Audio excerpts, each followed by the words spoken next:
Dragon Quest is an underrated RPG. It's actually become one of my favorites over the past few years. Honestly, when you compare it to Final Fantasy, unfortunately in the West, it's nowhere near as popular as I think it should be. A lot of features featured in modern RPGs are actually from Dragon Quest.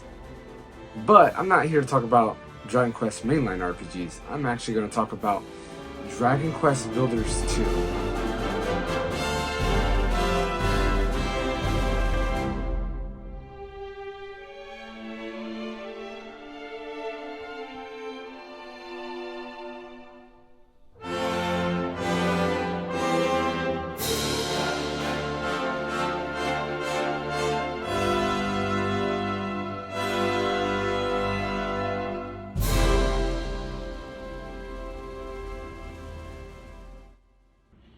This is a Minecraft-like game, if you haven't seen it already.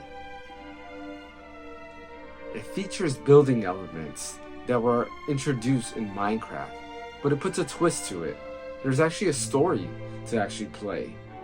Basically, Dragon Quest Builders 2 takes place within the universe of Dragon Quest 2. It's more of a what-if story, so I'm not sure if it's really canon, but it's a cool story nonetheless. The story starts off with our protagonist finding himself on a ship. Our protagonist is known as the Builder, hence the building part in Dragon Quest Builders. Our protagonist gets shipwrecked on an island and finds himself with a companion by the name of Malroth. If you ever played Dragon Quest 2, then I think you know who I'm talking about. Throughout the game, you travel to different islands and explore these islands, completing quests, helping out with settlements, and of course there is a main island hub that's pretty much acts as your village. This is actually where most of the game will take place. Basically all multiplayer elements that are in this game are dedicated to this island.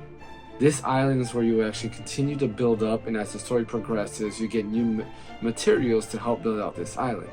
In the end, you can actually customize this island however you want and even share it online. It's a pretty cool feature, so you can actually go ahead and jump into other people's worlds.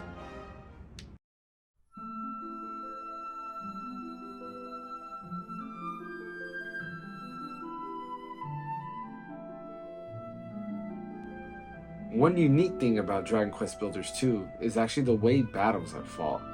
It actually has a similar Zelda feel if we're talking about, old school like Link to the Past, where you go ahead and you have a certain button that you go ahead to attack.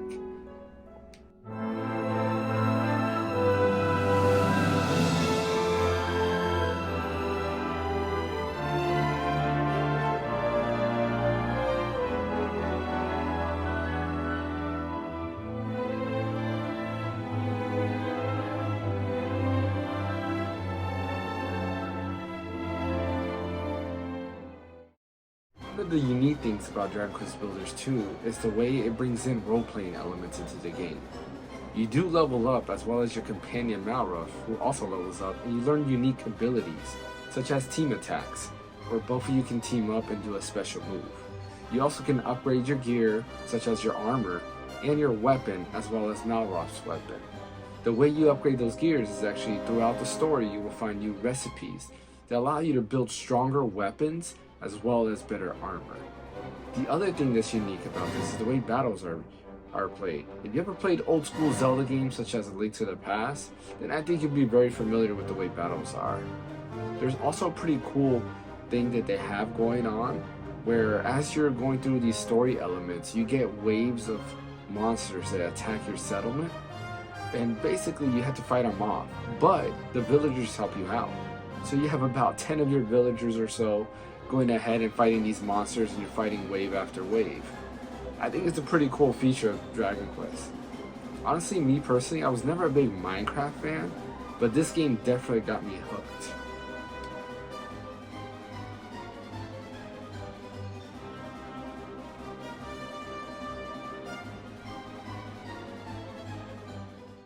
Honestly, the thing that keeps me hooked in Dragon Quest is probably all the exploration it's done.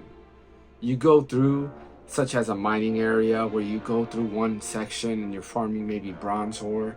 And as you explore more into that mining area, you unlock different ores that allows you to get better armor and better weapons.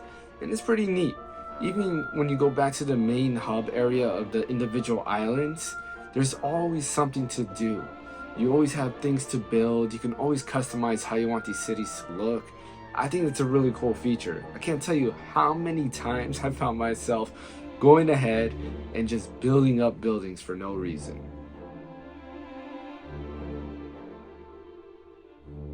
I say no reason because the downside to these other hub elements is that once you're done and you go back to your main island, you really don't visit them anymore.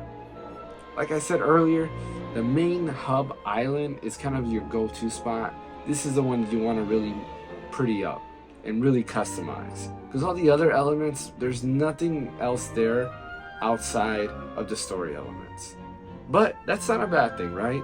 For someone like me who really loves stories within video games, I think this is what kept me pushing forward. Versus Minecraft, there's no story, so I kind of get bored, and after playing for a little bit, I just lose interest. Here, it kind of pushes you to move forward. You have objectives such as, feed this golem a bunch of gold ore, or, other things like build up and help out this tree. There's a lot of things to do in Dragon Quest Builders 2. Honestly, if you're a fan of Toriyama's artwork, like I am, I highly recommend checking it out.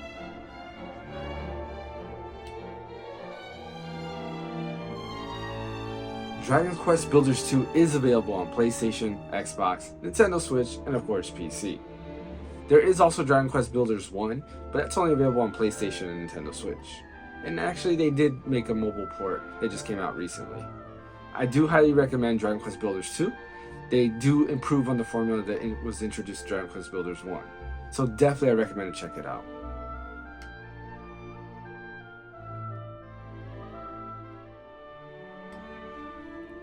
Hey, thanks for watching this video.